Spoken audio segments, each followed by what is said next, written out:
Well, here I am again in a rather sunny day in Scotland. I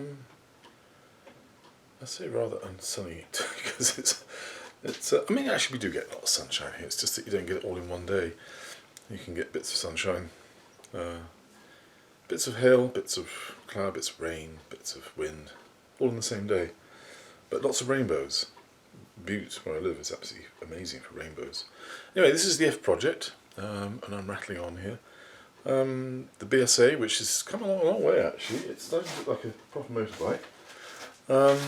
And I'm kind of like, I guess, do you know, I think I might even be on the home straight, which is actually an amazing feeling. I mean, I don't know what I'm going to do when it's finished. I'm going to find something else to do, I suppose. But anyway, it's coming along. The If project, named after If, the film with Malcolm McDowell. 68 BSA Lightning. This is 67. I got some paint for it. My wife helped me choose some paint for it. Rather nice. It's a Nightfire Red for a Rover. And the other thing was titanium. What was it? I've got it in the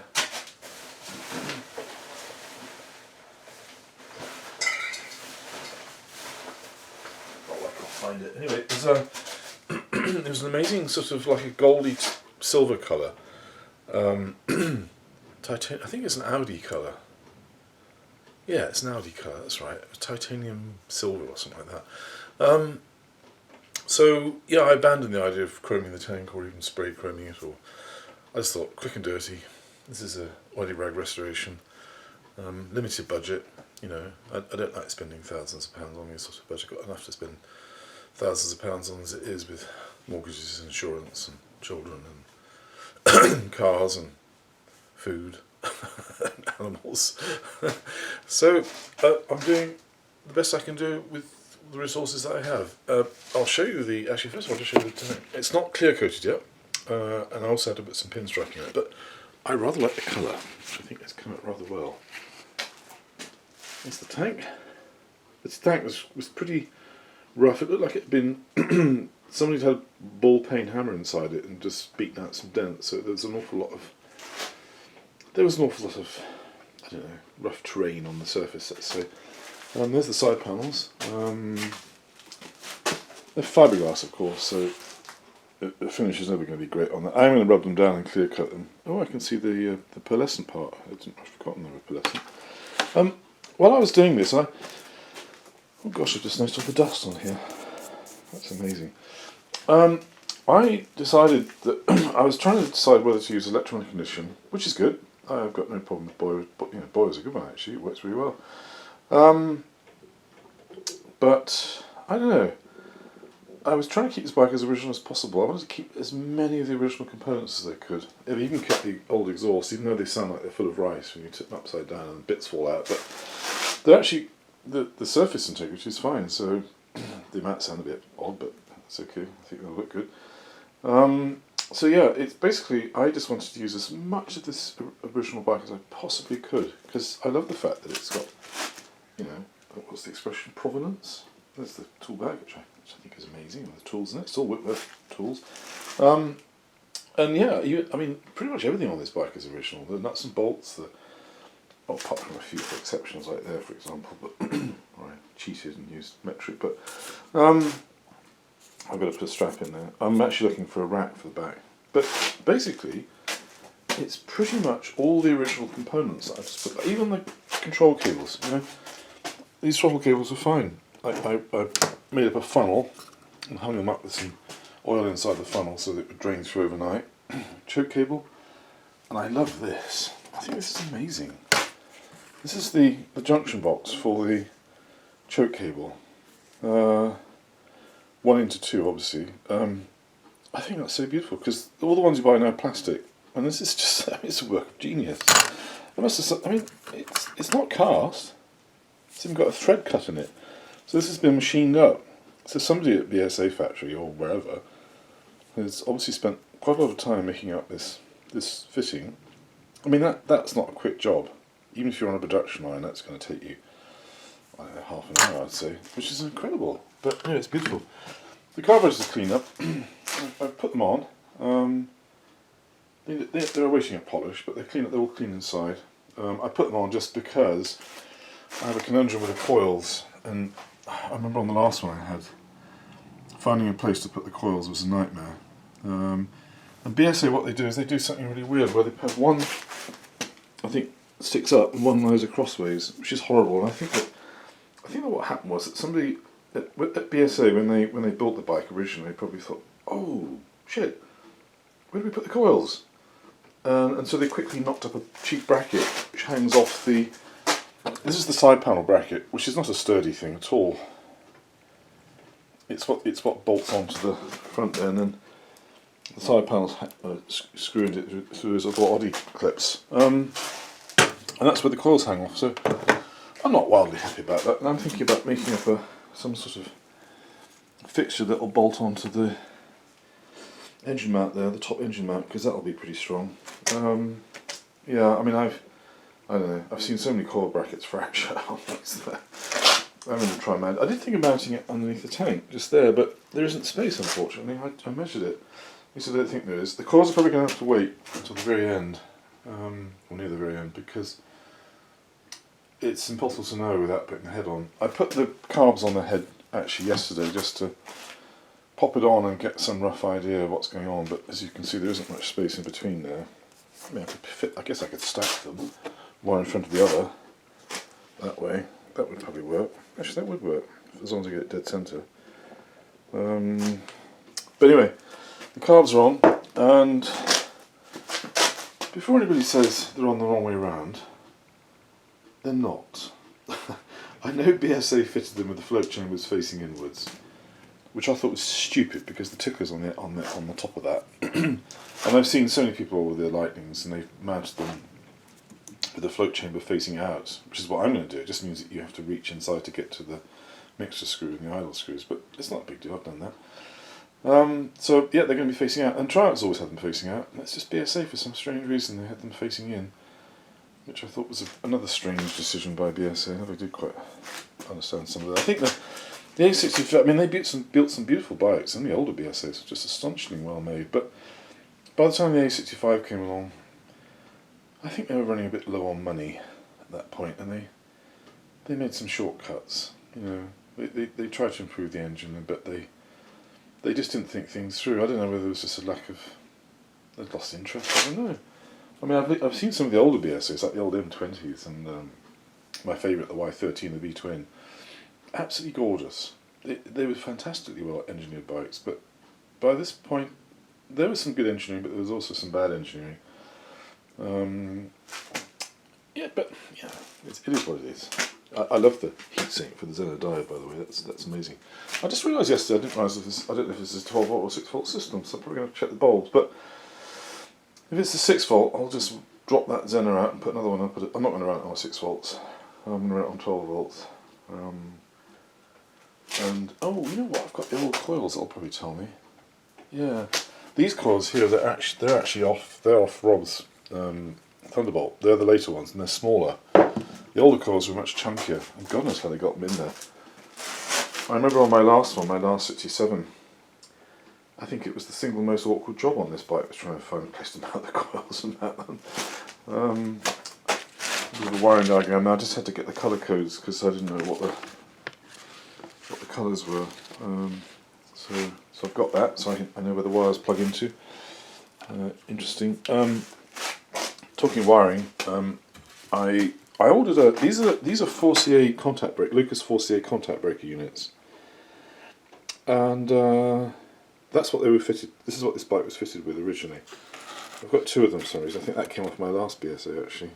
This is the one that came with the bike, and they're okay. The only trouble is you can't you can set the gap, but you can't set them independently of one another. So if you time one, then the other one, if it's the same gap, is probably going to be off timing wise, which was always a bit of a problem with these. And the only way you could get the timing spot on was to alter the gap between the points so that, you know, one was less gap, left or open sooner, to sort of compensate, which alters the dwell angle, which, you know, obviously on an old British bike you want as much of that as you can get. So I ordered a 6CA, and the 6CA, which actually I fitted in there, I don't know if we can see it even. It's different because there's a lot more screws there, because it's got independently mounted back plates for both sets of contacts. I mean, one would have done, but they've done it to both. And so I bought that. It must have come off a Triumph, because when I came to time it, this was the advanced retard unit.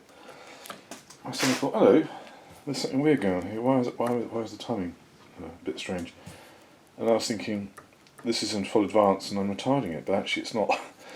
Because on the BSA, if you look, this cam for the points turns counterclockwise. On the Triumphs, it goes the other way. So this is a Triumph one, because this is designed to go clockwise. So obviously the 60A unit came off a Triumph, as did this.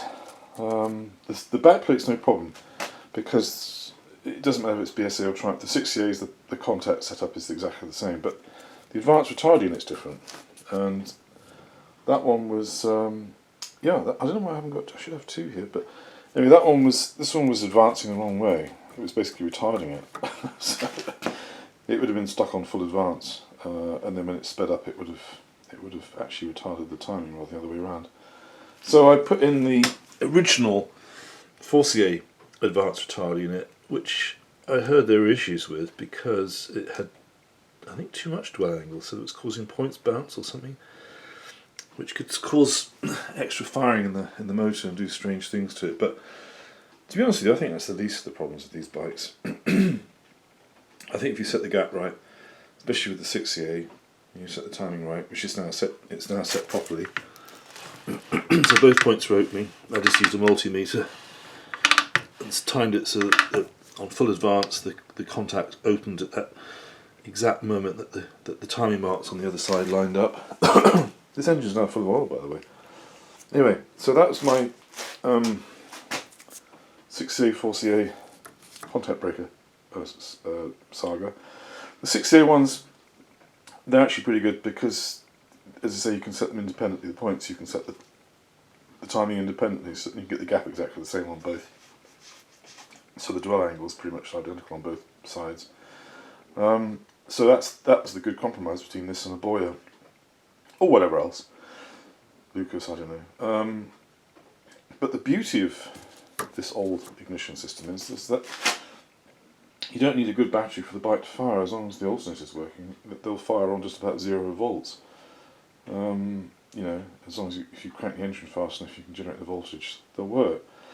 Whereas with the Lucas with the Boya, actually with any other, I think Tri-Spark's the same. You need a decent voltage for it to fire. Anything below about 7.5 volts and they won't work. I actually modified that Thunderbolt because BSA and Triumph, which was the same company by then, made these horrible, Lucas made these horrible switches for them, which are truly terrible. They were kind of generically made switches that somehow had to be incorporated into the wiring loom, even though they weren't really compatible. And they're terrible, and the wiring going through them is pretty insipid. And on the later ones, they even had a little clip inside the headlight shell, which was a little plug-in connector, which was just so puny. It wasn't true. It's like something you'd find in a VCR or a DVD player. It was tiny. So consequently, by the time the voltage has gone through here, then back down to the ignition module on a Boya, you've lost lots of volts. And I had a T160 Trident that just wouldn't run properly because it had 3 sets of coils, all 3 4-volt coils wired in series, and they were drawing. I think I measured it something like 8. I think it was about 8 amps or something. So by the time it's gone through the wiring and it's drawing that current, the voltage was. I think I was measuring 7 volts, and the thing was struggling to run. It was misfiring and popping. So I fitted a relay. I haven't got the battery hooked up now, but there's basically a relay that connects the battery directly to the Boya, and all that switch does is activate the relay, which is 30 milliamps. It's no current at all, so it'll easily do that. And so that way you've got battery, relay, Boya right next to it. Good solid 12 volts. And they start and they run so much better. This Thunderbolt had actually been fitted with 12 volt coils with the Boya, and it worked, although it was a bit cranky about starting, especially from cold. especially when the plug's rolled. And it was fitted with those for years, but because with the Boyer the coils are fed in series, so it's daisy chained from one coil to the other. So two 6-volt coils in series, so 12 volts to one coil, daisy chain to the next, then down to ground, or down to the ground through the Boyer system. That's what grounds it. So if you have two 12 volts, you're basically operating the coils at half voltage, so they're just not working properly. So that's why Rob's ended up with two spare. And he said I could have them, bless his heart. Two spare 12 volt coils, because with the point system, they run in series. In parallel. So basically, you've got the full 12 volts on both coils, and then the switching is done by the contact set down in the distributor part independently. So basically, got two distinct independent ignition systems, one for each cylinder. Whereas with the Boyer, it's a combined system. So hopefully, long story, but hopefully that means that my 68 contact breaker and points is going to work really well. That there is the wires coming up from the generator. They're a bit heavy duty actually. I was kind of looking at them thinking, Jesus, those are huge. They're braided, so they're tough. And that's another note too. I was going to mention that the alternators, especially on the earlier ones, have 3 wires, and basically the way the alternator works is that it's a 2-wire system going to each side of the rectifier. So 1 wire from each side of the alternator goes to the rectifier, and then there's a 3rd wire which actually goes through the headlight switch. And the idea is that when you put the headlight switch on, that it engages that wire too. It connects it also to one side of the rectifier. And I didn't actually write the colours down, but white and green, I think, and green and yellow are the 2 main ones, and I think there's a green and brown, I think, which is the extra one. Anyway, the extra wire you have to join to one of these down at the alternator end, or up at you can do it at the other end as well. But if you join it to the wrong one, you'll cancel it. Because they're in anti-phase, so they'll cancel each other out. So you're basically having a 1-wire alternator, which is no good. So you have to make sure you put it on the right side, and then of course you get the combined output from that part of the alternator on both wires, the rectifier, and then the single wire from the other side of the alternator to the rectifier. Sounds like double Dutch, doesn't it? But anyway, it works. So yeah, if you have a 3-wire alternator, 2 of those wires have to be joined together, unless you're going to go to that trouble of running it through a headlight switch with 2 separate switches that engage the extra wire whenever you put the lights on, which makes sense, because that way it puts less stress on the Xenodiode, which is basically, the Xenodiode is basically it's a regulator, but what it is a diode, and it's designed that it'll forward electricity will flow through one way but not the other until you reach a certain voltage. That's what a Xenodiode is. So basically what happens above I think it's 12.9 or something, I can't remember what it is now, but above 12.9 lights, that diode will start leaking backwards. It's like a check valve, non-return valve, that starts breaking down with a lot of opposite pressure, but it's designed to. So basically what it does is it shorts any extra. It's a controlled short circuit. It's taking any excess current down to ground to stop frying the battery and the lights and everything like that. It's a horrible crude system, and I know that some of the, I'm not sure if it was Triumph or Norton, I think it was Triumph actually used 2 in parallel, which is a stupid idea because you'll never get 2 Xenodiodes exactly the same. You'll be very lucky.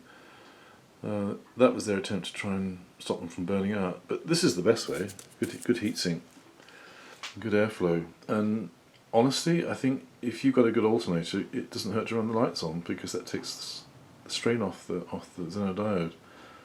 And on a lot of the BSAs and Triumphs, the Xenodiode it's incorporated in the main loom, and there's only one fuse, so if the Xenodiode shorts out completely, it blows the fuse. So if you ever have a bike that you turn the ignition on, the fuse instantly pops, it's the Xenodiode that's gone, because it's just totally shorted the circuit.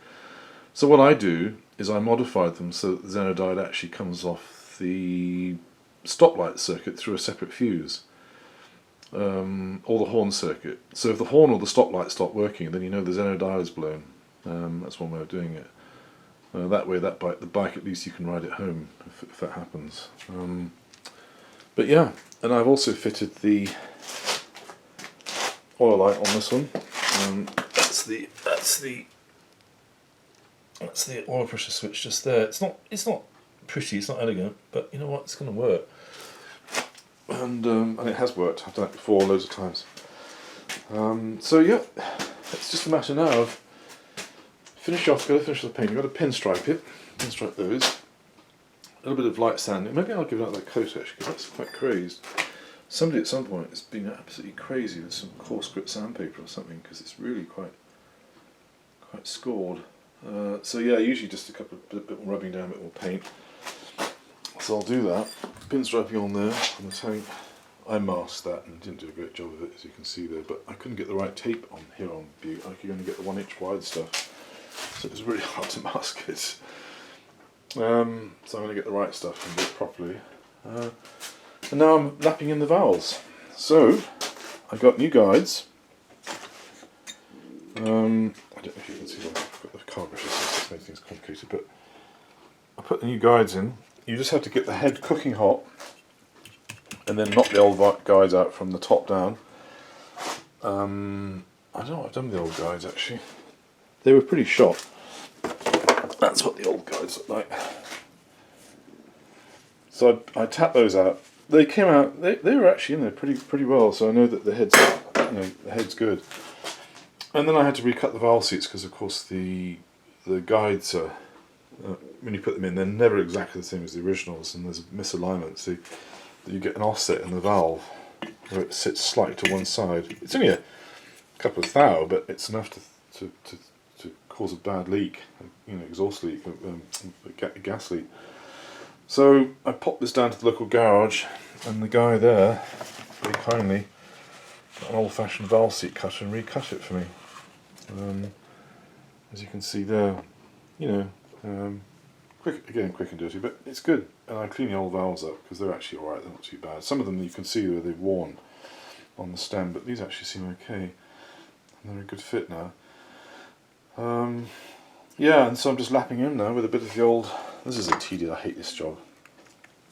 Fine and coarse. So you basically put the valve grinding paste on the valve seat itself. And then what you do is you use this sucker and you spin it backwards and forwards like that. And then you lift it, rotate it a bit, and then do it again. And you keep doing that, and it can take quite a long time to get them all seated in, an hour or so. I did a V12 Jaguar once, and that took me. I think I lost the will to live when I was doing that. It took me so long to do it. But this, you've got 4 valves, so it's actually a piece of cake.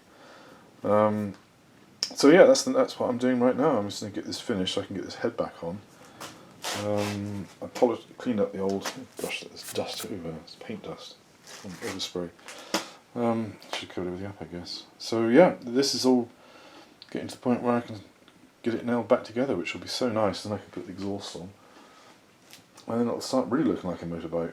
I'm going to get a wire brush, a brass rotary brush for the mud guards to try and clean up as much of those rust pits as I can. I don't know if it'll get that much cleaner than that, but I'll try. As I say, I wanted to keep this bike as original as I could. The only thing I changed was that, and the rear mud guard is new. It's a replacement. It's second hand. Look at this. This is incredible. There's bloody paint everywhere. Paint dust everywhere. So that's it. That's the If project so far, and she's coming along. I had to buy a valve spring compressor because on the A65s, it's really hard to find a valve spring compressor that'll fit in the. I'm going to take these off. That'll fit down on the collet because they're so deeply recessed. Take those off. I don't coach you that. So the valves are in there. So you've got one of those valve spring compressors that's just basically a C-clamp. It won't work. So this one I bought, which was cheaper from, I think it was from Amazon. It extends both ways. show you actually. So that way you can get the, you can actually get to the valve springs. See, look, it's got this here goes in one side, that goes the other, and these little clamps they just click onto a sprung-lidded ball bearing on the shaft there, and they fit in and they work perfectly. Always wise when you first put tension on this, just to give it a little tap, because the collets can stick. And you probably wouldn't break this one, but I've known people bend valve spring compressors from not giving them a tap, especially on cars, older cars specifically. But anyway, it's just an old habit that I've done. So yeah, so there we go. He, Malcolm. I can't wait to get everything on and then cleaned up. I'm gonna get all this polished up because it'll actually look pretty. It'll really, yeah, it'll look pretty good, I think. As I say, there's oil in the engine now, which hasn't leaked out. I had stuff underneath it just to make sure. I've got to put some oil in the gearbox. EP90, EP90 multi-grade. This stuff. I don't have enough of this one left, unfortunately. This is on Rob's bike. That's for the transmission, and then the primary chain case. Engine oil, but having said that, nobody uses engine oil on an A65. I usually use a 30 grade because the only thing you're oiling basically is the chain. You're not oiling the clutch. I think there's a myth that the clutch has to be lubricated before it's assembled and put back in, which is absolutely stupid. Clutches run dry, as dry as possible. This clutch spins at high RPM, half the engine speed, so 2000 up, so it'll spin the oil off anyway eventually. But people who coat clutch plates are misguided. You want them as dry as you can get them, and not too much oil, because the only thing you want to oil is, ideally you want to get oil into the little rollers on the clutch hub, between the clutch hub and the basket. They don't seem to get a lot, but they don't seem to need a lot. And you also want oil on the chain, because the chain needs oil. And I've seen primary drive chains that have been run without oil, and they get cooking hot. I had one on an old aerial of mine once that ran completely dry after a long run, and all the rollers had actually split and come off. The chain case was full of the rollers. So yeah, you need oil for the chain, but nothing else. Well, the bearing. But that's basically it, and the oil seals. There's enough splashing on going on the side there to splash oil onto the bearings, I think. Well, there must be, because they work. So yeah, I couldn't think what this thing was for. I've never seen one of those before. My last one didn't have that, so it must have been missing. I always wondered what that spike was. That's the tank steady. So the tank bolts onto here, and then that kind of centralises and keeps it steady. Truck don't do that. They just pop the tank straight onto the frame. So, I better stop rushing on. The If Project. Thank you for watching, everybody. I'm actually looking forward to when this thing's running, and I'm going to film it with a GoPro, if I can figure out how they work. But anyway, thanks for watching.